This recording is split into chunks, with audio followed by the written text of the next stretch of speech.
Ini masih terhubung dengan pengawat politik, parameter politik Indonesia, yakni dengan Mas Adi Praitno. Selamat siang Mas Adi, masih terhubung dengan kami? Siang Mas Adi. Siap, selamat siang, Mas. Ya Mas Adi, tadi Mas sempat mendengarkan bagaimana gaya ceplas-ceplosnya Pak Mahfud MD. Ia menyampaikan bahwa ia masih menyimpan dan juga kembali mengenakan baju kemeja putih yang ia dulu siapkan untuk mendaftarkan ke KPU. Anda bisa menilai bagaimana proses dinamika politik bahwa last minute atau detik terakhir pasangan itu bisa berubah. Seperti apa Anda menilainya?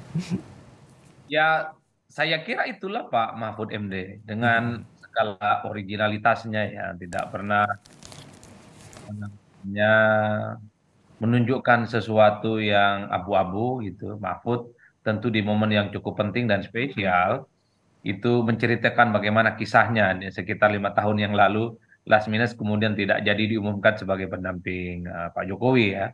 Jadi Mahfud itu adalah sosok yang saya kira memang tetap dengan karakteristiknya yang cukup tegas gitu ya, belak-belakan hitam dan putih dan tak pernah tedeng aling-aling. Kalau ada persoalan-persoalan yang perlu disampaikan, pastinya disampaikan secara terbuka oleh Mahfud.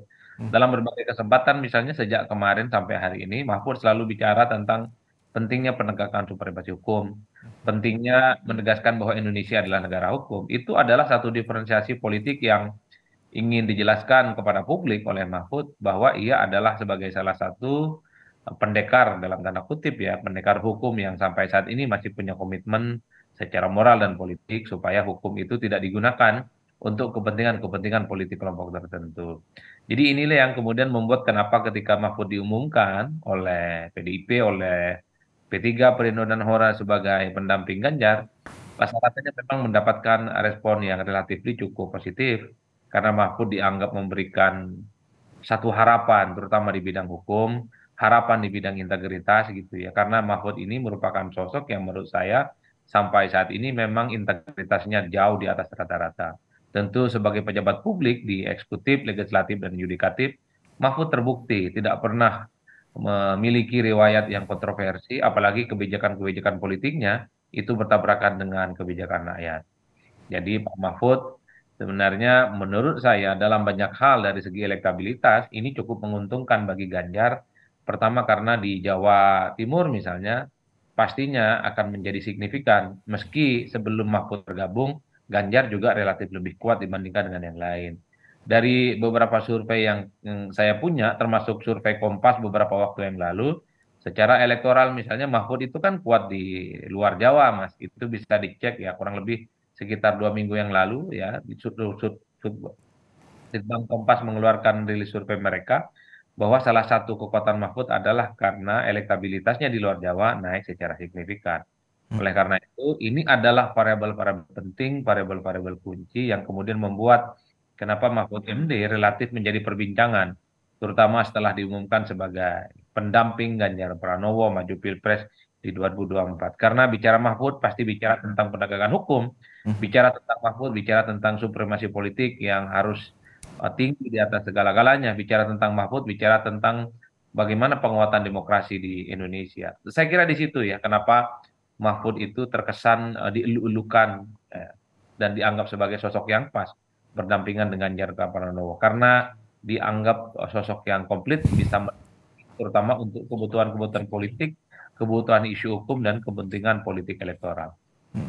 Baik, dari segi konteks pendamping dan juga ataupun bacawa pres ini, Ganjar telah didampingi oleh Mahfud MD dan juga Anies didampingi oleh Muhaimin Iskandar. Nah, yang belum menentukan yakni dari Prabowo Subianto. Bagaimana Anda melihat bahwa seperti tadi ada detik-detik terakhir atau last minute, semua dinamika bisa berubah. Nah, dengan kondisi saat ini, Prabowo Subianto tentu juga akan berkaca dari peta persaingan pendamping. Dan kita juga tidak bisa menafikan bahwa faktor pendamping ini menjadi sangat signifikan bagi perolehan elektoral. Seperti apa Mas Adi melihatnya nanti? Pasca keputusan Mahkamah Konstitusi yang memperbolehkan eh, apa namanya orang yang pernah atau sedang menjadi kepala daerah untuk bisa maju sebagai capres dan cawapres, nama Gibran Raka Buming Raka menjadi nama yang sangat difavoritkan menjadi nama yang hampir bisa dipastikan berdampingan dengan Prabowo Subianto. Itu tidak bisa dibantah.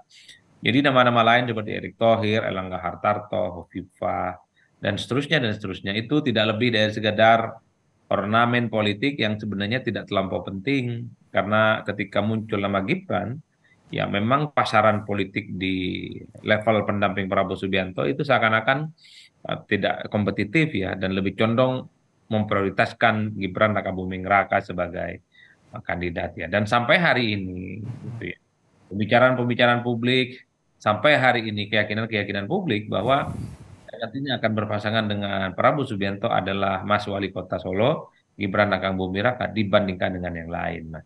Ya tentu ini tidak terlepas dari faktor Gibran yang cukup populer dan yang paling penting adalah anak presiden. Nah ini kemudian akan turut mendinamisasi nanti bagaimana dinamika politik ke depan, karena Gibran umurnya 36 sementara partner dan kompatriotnya itu adalah mereka yang rata-rata sudah di atas 50 tahun ke atas. Menarik lihat jarak disparitas antar umur ini, tapi ya inilah demokrasi kita yang harus kita nikmati dengan indah. Tinggal kita tunggu siapa yang paling mampu meyakinkan rakyat untuk datang ke TPS memilih dirinya, dialah yang kemudian harus kita berikan selamat dan apresiasi. Ya, yang juga menarik bahwa peta elektoral ini selain persaingan di Pulau Jawa dan juga ada faktor Jokowi efek. Nah, Anda menilai seperti apa? Karena pada kemarin dalam konferensi pers, Puan Maharani sempat menyatakan kegundahannya terkait dengan dukungan Pak Jokowi ini mendukung Ganjar atau pilihan lainnya. Dan tentu ini menjadi menarik untuk dicermati. Seperti apa Mas Adi melihatnya?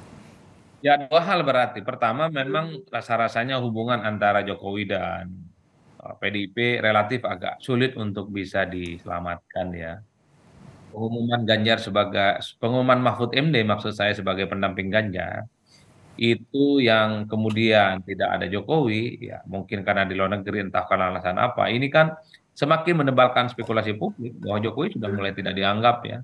Jokowi sudah mulai kelihatan tidak mungkin diajak bersama lagi dengan PDIP dan mendukung Ganjar Pranowo.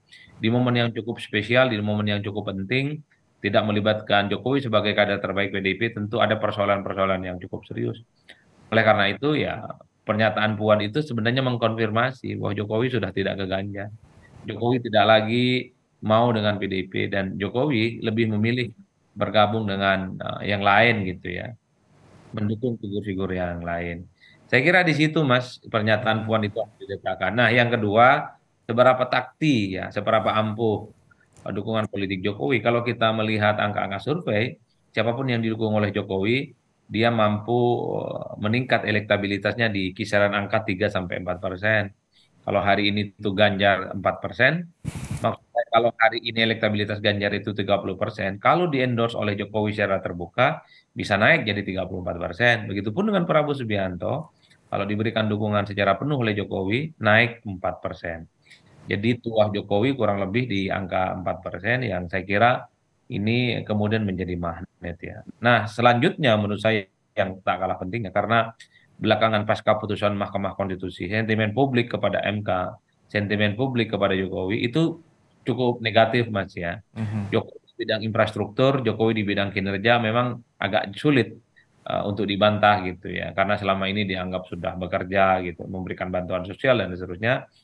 Tapi bicara tentang kualitas demokrasi, ketika bicara tentang supremasi hukum, ketika bicara tentang politik dinasti, kira-kira begitu, Jokowi menjadi sasaran. Karena seakan-akan Jokowi itu tidak terlampau peduli pada komitmen dan kualitas demokrasi itu. Saya kira ada cukup tuh Mas Pofin. Baik, masih menarik untuk dicermati dan ini juga masih terus kita nantikan siapa juga dari pasangan atau pendamping dari Prabowo